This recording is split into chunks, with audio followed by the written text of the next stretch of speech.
Psalm 70. Hasten, O God, to save me. Come quickly, Lord, to help me.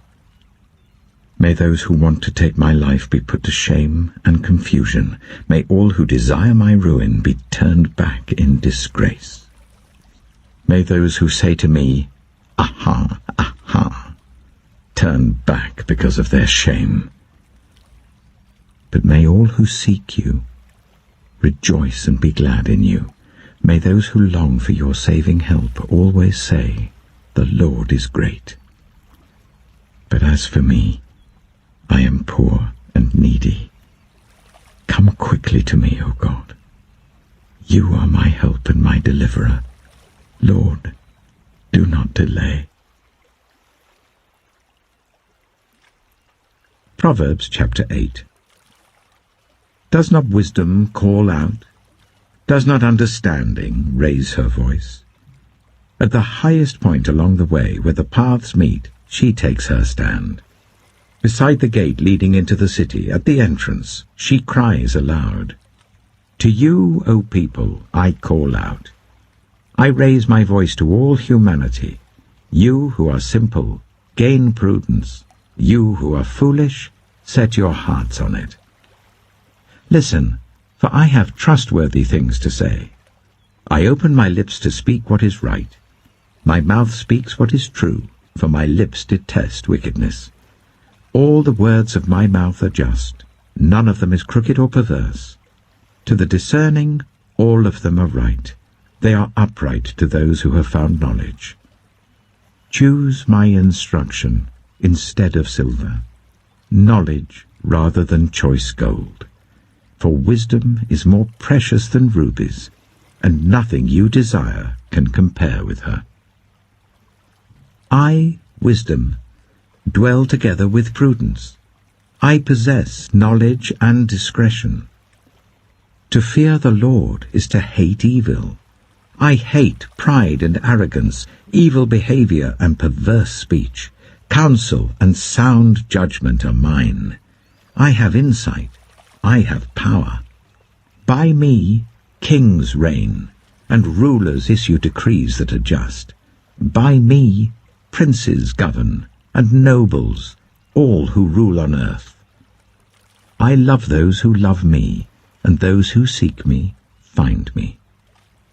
With me are riches and honor, enduring wealth and prosperity. My fruit is better than fine gold. What I yield surpasses choice silver. I walk in the way of righteousness along the paths of justice, bestowing a rich inheritance on those who love me, and making their treasuries full. The Lord brought me forth as the first of his works, before his deeds of old. I was formed long ages ago, at the very beginning, when the world came to be. When there were no watery depths, I was given birth. When there were no springs overflowing with water, before the mountains were settled in place, before the hills, I was given birth.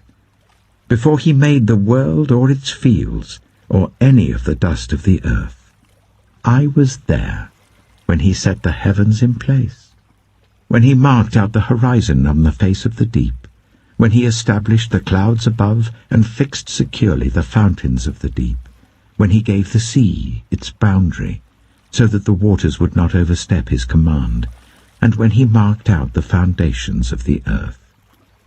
Then I was constantly at his side. I was filled with delight day after day, rejoicing always in his presence, rejoicing in his whole world, and delighting in the human race.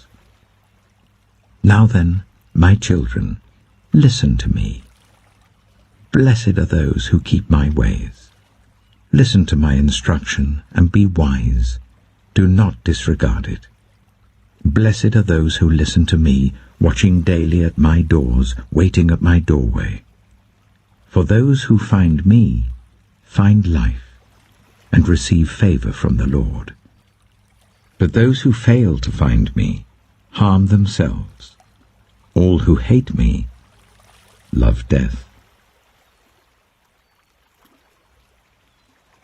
John chapter 2. On the third day, a wedding took place at Cana in Galilee. Jesus' mother was there, and Jesus and his disciples had also been invited to the wedding. When the wine was gone, Jesus' mother said to him, "They have no more wine." "Woman, why do you involve me?" Jesus replied. "My hour has not yet come." His mother said to the servants, "Do whatever he tells you." Nearby stood 6 stone water jars, the kind used by the Jews for ceremonial washing, each holding from 80 to 120 liters. Jesus said to the servants, "Fill the jars with water." So they filled them to the brim. Then he told them, "Now draw some out and take it to the master of the banquet." They did so, and the master of the banquet tasted the water that had been turned into wine. He didn't realize where it had come from, though the servants who had drawn the water knew. Then he called the bridegroom aside and said, "Everyone brings out the choice wine first, and then the cheaper wine after the guests have had too much to drink. But you have saved the best till now." What Jesus did here in Cana of Galilee was the first of the signs through which he revealed his glory, and his disciples believed in him. After this, he went down to Capernaum with his mother and brothers and his disciples. There they stayed for a few days. When it was almost time for the Jewish Passover, Jesus went up to Jerusalem. In the temple courts he found people selling cattle, sheep and doves, and others sitting at tables exchanging money. So he made a whip out of cords, and drove all from the temple courts, both sheep and cattle. He scattered the coins of the money changers and overturned their tables. To those who sold doves he said, "Get these out of here! Stop turning my Father's house into a market." His disciples remembered that it is written, "Zeal for your house will consume me." The Jews then responded to him, "What sign can you show us to prove your authority to do all this?" Jesus answered them, "Destroy this temple, and I will raise it again in 3 days." They replied, "It has taken 46 years to build this temple, and you are going to raise it in 3 days." But the temple he had spoken of was his body. After he was raised from the dead, his disciples recalled what he had said. Then they believed the scripture and the words that Jesus had spoken. Now while he was in Jerusalem at the Passover festival, many people saw the signs he was performing and believed in his name.